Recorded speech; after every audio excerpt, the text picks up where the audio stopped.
ओम श्री गणेशाय नमः। मित्रों, आज इस वीडियो के माध्यम से हम बात करेंगे श्री रामचरितमानस उत्तरकांड से। ये प्रसंग लिया है मित्रों।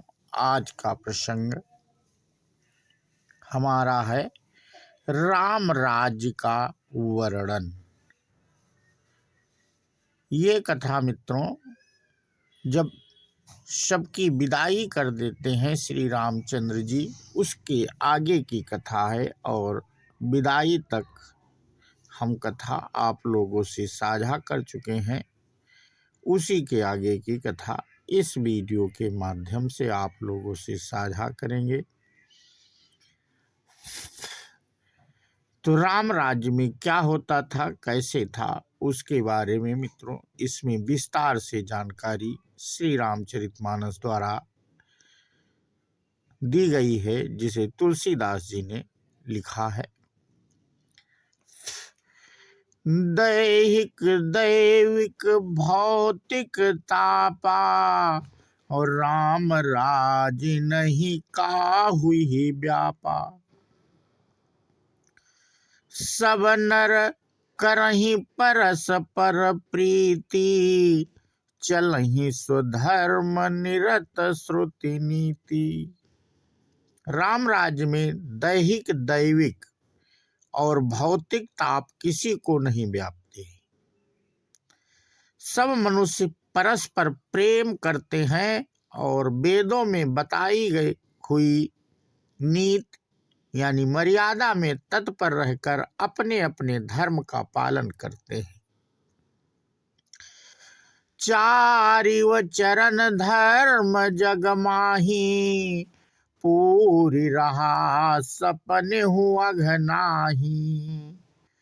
राम भगति रत नर अरु नारी सकल परम गति के अधिकारी। धर्म अपने चारों चरणों सत्य शौच दया और दान से जगत में परिपूर्ण हो रहा है। स्वप्न में भी कहीं पाप नहीं है। पुरुष और स्त्री सभी राम भक्त के परायण हैं और सभी परम गति यानी मोक्ष के अधिकारी हैं।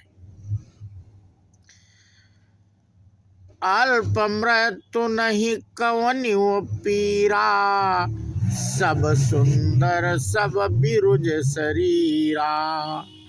नहीं दरिद्र को दुखी न दीना नहीं को अबुध न लक्षण हीना। छोटी अवस्था में मृत्यु नहीं होती, ना किसी को कोई पीड़ा होती है। सभी के शरीर सुंदर और निरोग हैं। ना कोई दरिद्र है, ना दुखी है और ना दीन ही है। ना कोई मूर्ख है और ना शुभ लक्षणों से हीन ही है। सब निर्भय निर्मरत पुनी नर अरु नारी चतुर सब गुनी। सब गुणज्ञ पंडित सब ज्ञानी सब कृतज्ञ नहीं कपट सयानी। सभी दम्भ रहित हैं, धर्म परायण हैं और पूर्ण आत्मा है। पुरुष और स्त्री सभी चतुर और गुणवान हैं। सभी गुणों का आदर करने वाले और पंडित हैं तथा सभी ज्ञानी।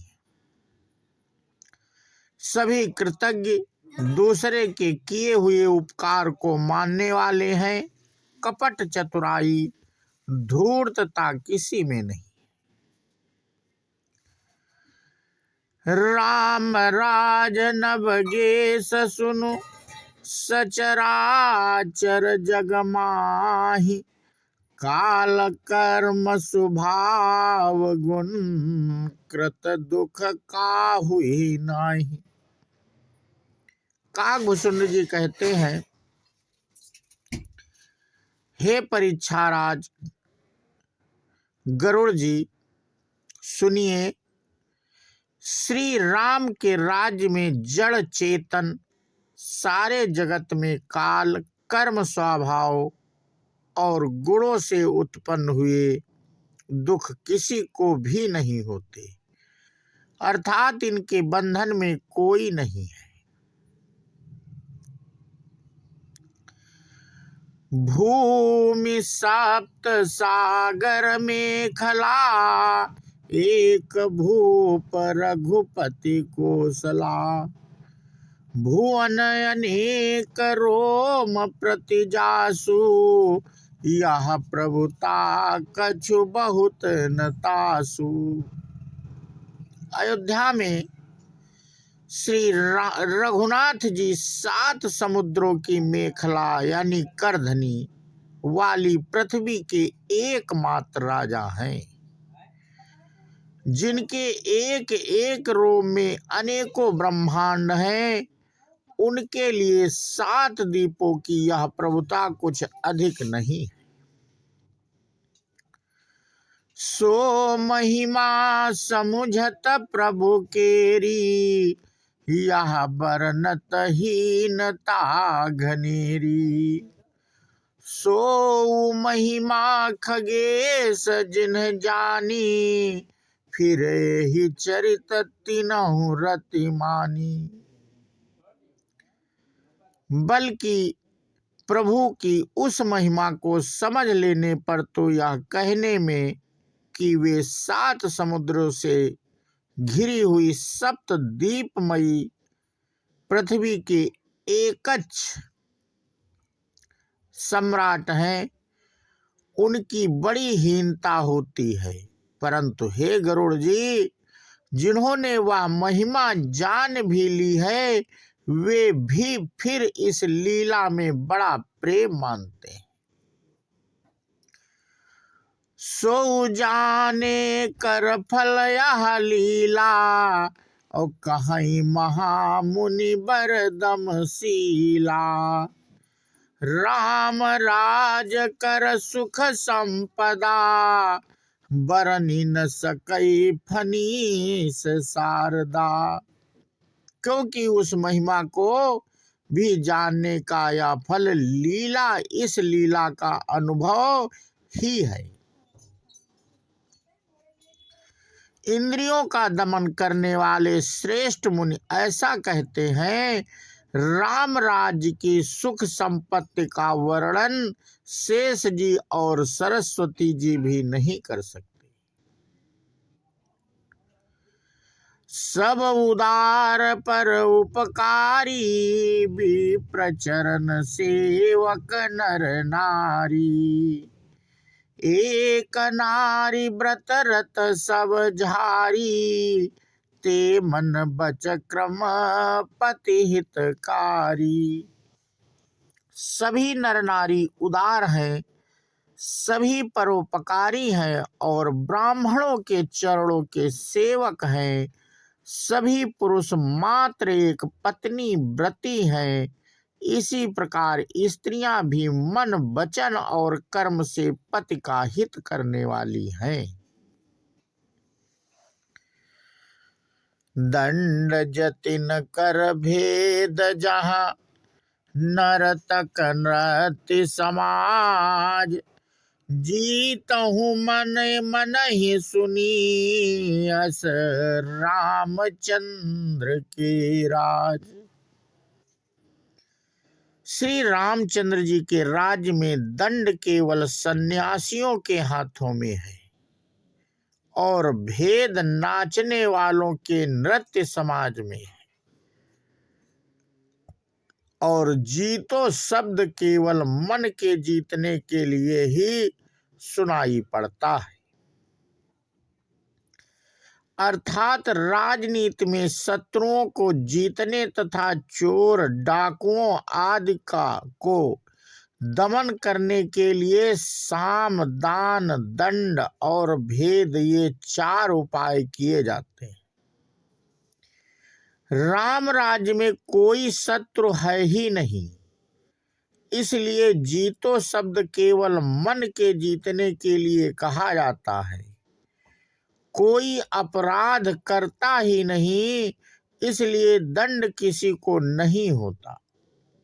दंड शब्द केवल सन्यासियों के हाथ में रहने वाले दंड के लिए ही रह गया तथा सभी अनुकूल होने के कारण भेद नीति की आवश्यकता ही नहीं रह गई। भेद शब्द केवल सुर ताल के भेद के लिए ही कामों में आता है। फूलहि फरहि सदा तरु कानन और रहहि एक संग गज पंचानन।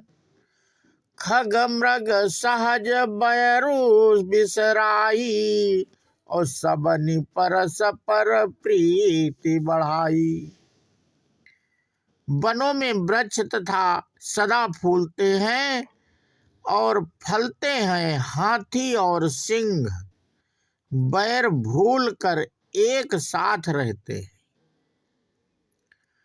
पक्षी और पशु सभी ने स्वाभाविक बैर भुलाकर आपस में प्रेम बढ़ा लिया है। कूजहि खग मृग नाना वृंदा अभय अभय चरहि बन करहि आनंदा। शीतल सुरभि पवन वह मंदा गुंजत अलिलय चली मकरंदा। पक्षी कूजते मीठी बोली बोलते हैं। भांत भांत के पशुओं के समूह वन में निर्भय विचरते और आनंद करते हैं। शीतल मंद सुगंधित पवन चलता रहता है। भंवरे पुष्पों का रस लेकर चलते हुए गुंजार करते जाते हैं। लता बिटप मांगे मधु चवही और मन भाव तो धेनु पय श्रवही। शशि संपन्न सदा रह धरनी त्रेता भय कृत जुग कै करनी। बेलें और वृक्ष मांगने से ही मधु मकरंद टपका देते हैं। गायें मन चाहा दूध देती हैं। धरती सदा खेती से भरी रहती है। त्रेता में सतयुग की करनी स्थित हो गई। प्रगटिय गिरि ने विविधि मनि खानी और जगदात्मा भूप जग जानी। सरिता सकल बाहि बरबारी शीतल अमल स्वाद सुखकारी। समस्त जगत के आत्मा भगवान को जगत का राजा जानकर पर्वतों ने अनेक प्रकार की मणियों के खाने प्रकट कर दी। सब नदियां श्रेष्ठ शीतल निर्मल और सुखप्रद स्वादिष्ट जल बहाने लगी। सागर निज मर्यादा रहाही और डारही रतन तटिन नर लाही। सरसिज संकुल सकल तड़ागा अति प्रसन्न दस दिशा विभागा। समुद्र अपनी मर्यादा में रहते हैं।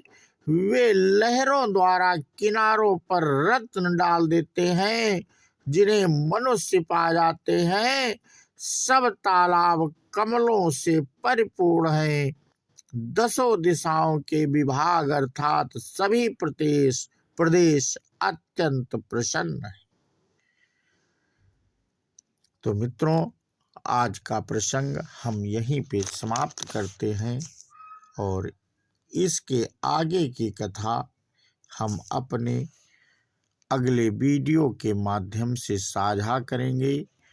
बोलो श्यावर रामचंद्र की जय, हनुमान जी की जय। जय हिंद, जय भारत, वंदे मातरम।